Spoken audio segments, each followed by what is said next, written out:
안녕하세요, 오백수입니다. 오늘은 시장에서 우여곡절 끝에 살아남아 알바트로스라는 필명으로 유명하신 성필규님을 소개해드립니다. 오래전부터 이미 유명세를 떨쳐 많은 분들이 알고 계시겠지만 그에 져서 돈을 이기는 법에서 다뤄진 투자와 심리에 대한 내용은 시대를 관통하는 것이기에 저의 관점에서 해석하고 다뤄보면 좋겠다고 생각했습니다. 그럼 바로 간략하게 저자 성필규님에 대한 소개로 시작하겠습니다. 저자는 1994년 대학생 시절 150만원으로 주식 투자를 시작했습니다. 전업투자자의 길을 걸으며 젊은 고수로 이름을 알렸고 증권방송 강사로도 활동했으나 잘못된 판단으로 3번의 파산을 겪기도 했습니다. 이후 자금 규모가 커짐에 따라 냉철함을 유지하기 위해 우연히 접하게 된 시스템 트레이딩을 도입했으며 결국 2006년부터 그에 져서 돈을 이기는 법이 출간되기까지 8년 연속 수익을 기록했습니다. 지금도 종종 블로그에 글을 올리고 계시니 댓글의 링크를 통해 방문해 보시는 것을 추천드립니다. 그럼 이제 본격적으로 저자가 시장에서 어떻게 살아남고 큰 수익을 거둘 수 있었는지 알아보겠습니다. 책의 내용을 전부 담을 수는 없기 때문에 이번 영상에서는 제가 가장 감명 깊게 읽었던 부분들을 간추리겠습니다. 경험에서 우러나오는 이야기들이 와닿는 책이니 꼭 한 번쯤은 구매해서 읽어보시길 추천드립니다. 첫 번째, 시스템 트레이딩을 택한 이유. 저자는 한국 선물 옵션 시장에서 시스템 트레이딩의 개화기를 연 초창기 시스템 트레이더 중 한 명이었습니다. 그는 자동매매를 연구 중이던 사람과 우연히 인연이 닿았고 처음에는 자동매매에 대해 회의적이었으나 매일 눈을 비비며 모니터를 쳐다보는 것이 피곤했고 늘어나는 매매 자금에 냉철함을 유지하기 어려워했습니다. 또한 2004년에 한 번에 약 13억 원의 손실로 마지막 파산 후 같은 순간이 오면 자신은 다시 공포에 얼어붙고 잘못된 판단을 할 거라 생각했습니다. 그렇게 기존의 전략을 가지고 감정이 개입되지 않는 자동매매로 넘어가게 된 것입니다. 이후 주식 커뮤니티 사이트에서 알바트로스라는 필명으로 수년간 매일 그의 자동매매 수익률을 올려 유명해졌습니다. 예전에 이 책을 읽고 자동매매 프로그램을 개발하는 데 큰 영감을 얻었는데 저도 전업투자를 해오면서 매매와 복귀, 차트 분석 등으로 매일 10시간이 넘도록 컴퓨터 앞에 앉아 있어야 했습니다. 이 때문에 시력이 나빠지고 어깨도 불편해지는 등 건강이 나빠지는 것을 느꼈습니다. 또한 모니터를 보고 있으면서도 매수 매도 타이밍을 놓치는 종목은 항상 있었고 그것은 곧 수익률에도 영향을 미쳤습니다. 아직 제 프로그램은 완성되지 않았지만 이미 많은 시간과 노력을 걸고 일상을 보다 여유롭게 보낼 수 있게 되었습니다.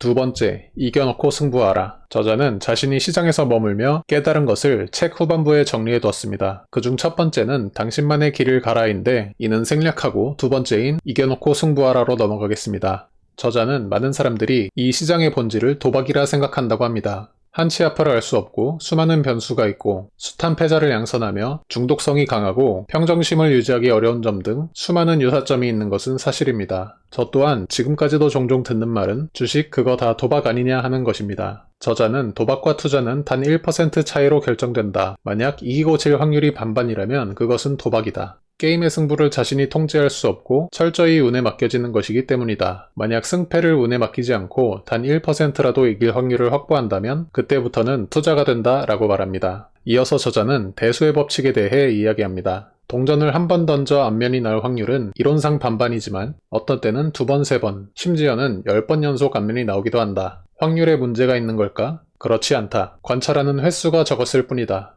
동전 던지기를 수백 수천 번 계속하다 보면 결국 확률은 반반으로 수렴하게 되어 있다. 즉 잠깐의 예외는 있을 수 있지만 관찰 표본이 클수록 확률은 원래 가진 속성에 수렴하게 된다. 내가 이기는 방법을 단 1%라도 더 확보하고 있다면 승부는 시간 문제일 뿐 대수의 법칙에 따라 결국 내 쪽으로 기울게 되어 있다. 이후에는 자신의 승기를 굳히고 느긋하고 의연한 마음으로 승패가 확연히 갈릴 때까지 승부를 벌여나가기만 하면 된다. 좀 길었습니다만 투자에 있어 아주 중요한 것이 확률적 우위를 확보하고 그것을 반복해 대수의 법칙에 순응하는 것입니다. 카지노에 있는 많은 게임들은 카지노의 승률이 50%가 조금 넘고 참여자의 승률이 50%가 조금 안 되는데 이는 작은 차이로 보이지만 결국 게임이 지속될수록 카지노는 돈을 벌고 참여자는 파산하게 됩니다. 바로 대수의 법칙을 철저하게 이용하고 있는 것입니다.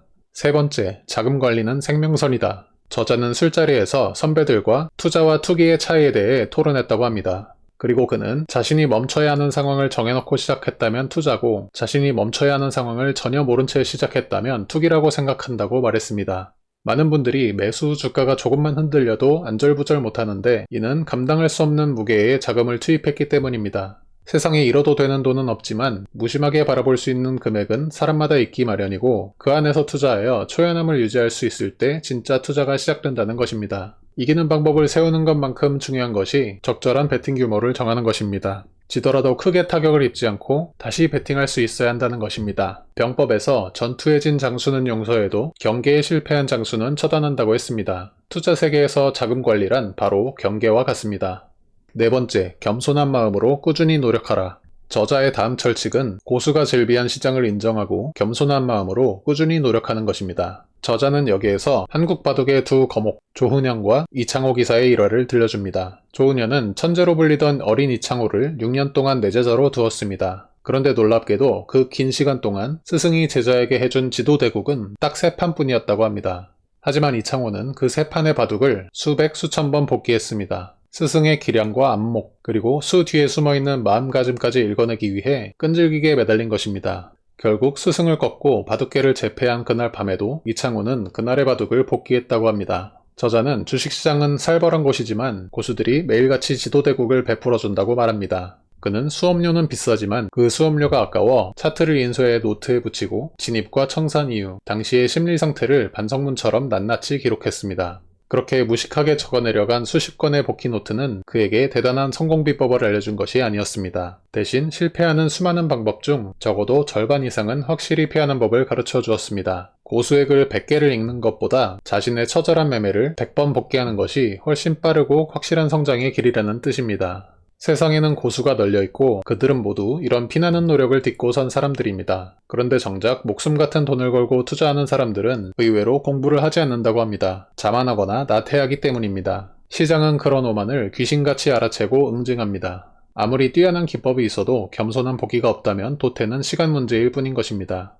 다섯 번째, 투자 심리를 이해하라. 저자는 심칠기삼, 심리가 7알이고 기술이 3알이라 말하면서 앞서 이야기한 것들보다 이 주제를 특히 강조했습니다. 인간의 뇌는 이성보다 훨씬 강력하고 빠른 원초적 본능이 각인되어 있어 숲속의 바스락 소리에 몸이 먼저 반응하듯 우리는 주가의 변동에 이성적 판단보다는 탐욕과 공포에 휘둘리도록 설계되어 있다고 말합니다. 또한 우리의 본능은 실패보다는 성공을 잘 기억해 같은 실수를 반복하게 하며 수익의 기쁨보다 손실의 고통을 크게 느껴 손절하지 못하게 하여 강제로 장기 투자자가 되어 파멸을 맞기도 합니다. 저자가 자동매매라는 길을 선택한 것은 단순히 편리함 때문이 아니었습니다. 그것은 자신의 치명적인 약점을 인정하는 데서 시작된 생존 전략이었습니다. 2004년에 자만심과 오기로 적절한 손절 기회를 놓치고 파산을 경험했으며 이때 이성으로 제어할 수 없는 영역의 존재와 인간의 한계를 절감했다고 합니다.